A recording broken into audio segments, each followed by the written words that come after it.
After coming off a devastating loss against possibly the strongest arm wrestler to ever live, Devin Larratt has been on an unprecedented streak, carrying through the ranks of the world's best super heavyweight arm wrestlers with a 13-1 super match record in just 2023 alone.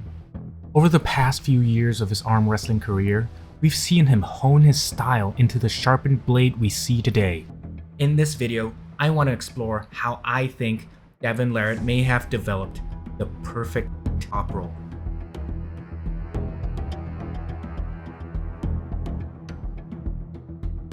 But before we dive deeper into what makes present Devin's top roll almost unbeatable, we need to take a step back and look at how his top roll has developed from the past.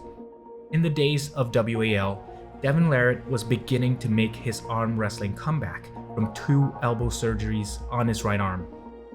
Devin, who was previously well renowned for his hook abilities, was now relegated to an extremely contrasting style to his previous self.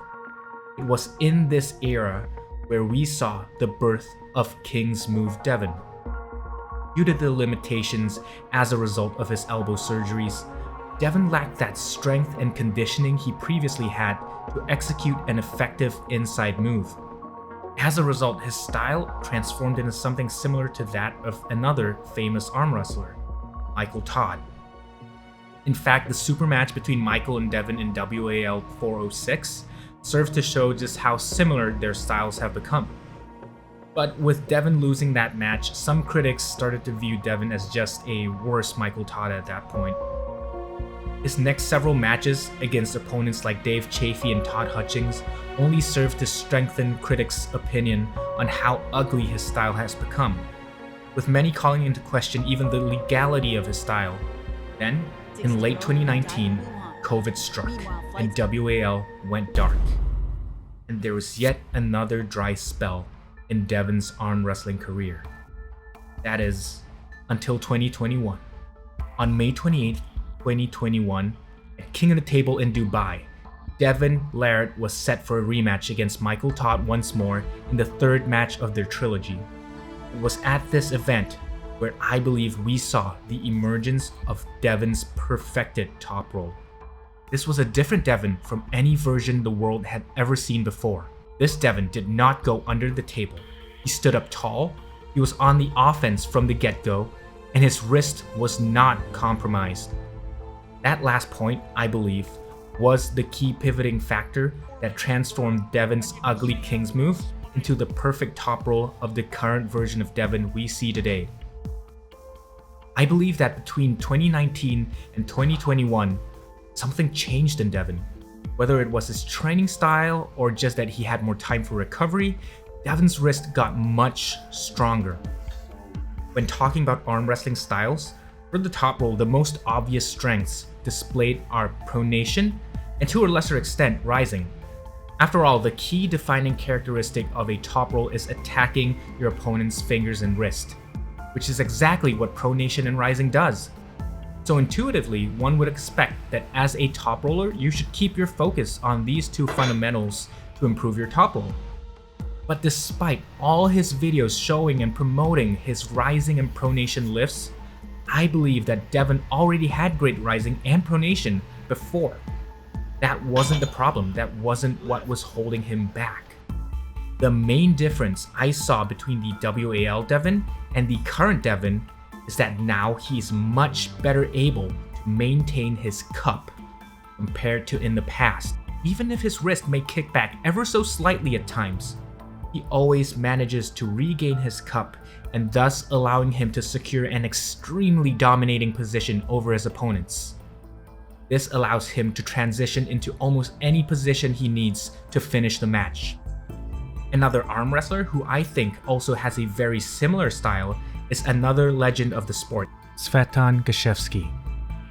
Like Devin, Tsvetan primarily leads with a top roll, but unlike other open style top rolls or King's Move arm wrestlers like Michael Todd or Crazy George, Tsvetan, like Devin, does not lose his wrist.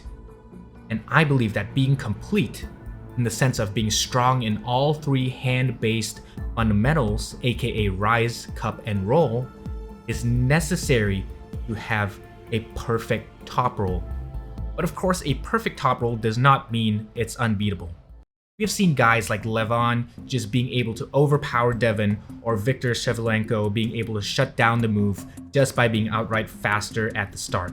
We've also seen guys like Gennady, who was famously the only arm wrestler to beat Devin in 2023, in an extremely close match, grinding and wearing down Devin's defenses.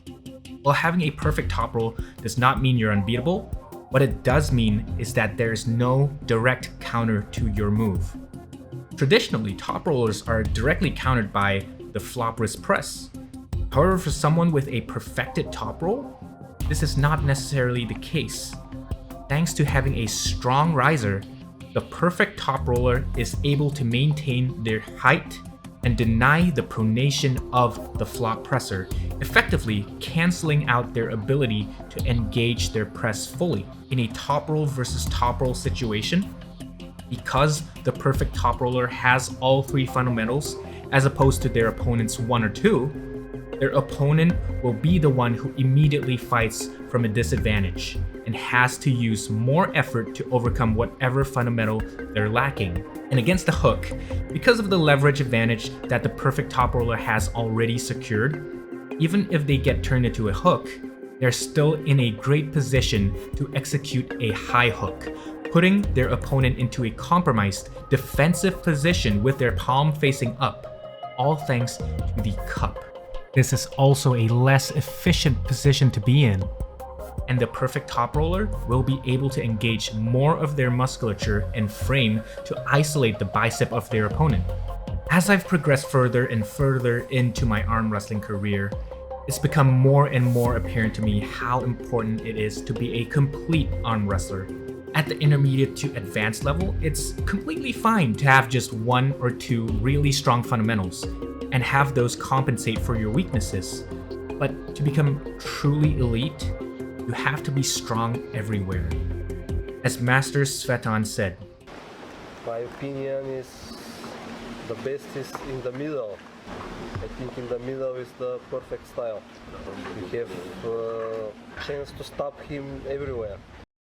Thanks everyone for watching this video. I'm trying out something a little bit different this time. If you enjoyed this type of content or if you did not, please let me know in the comments below. I'm really looking forward to hearing your feedback. I'm Greg. I'll catch you in the next one.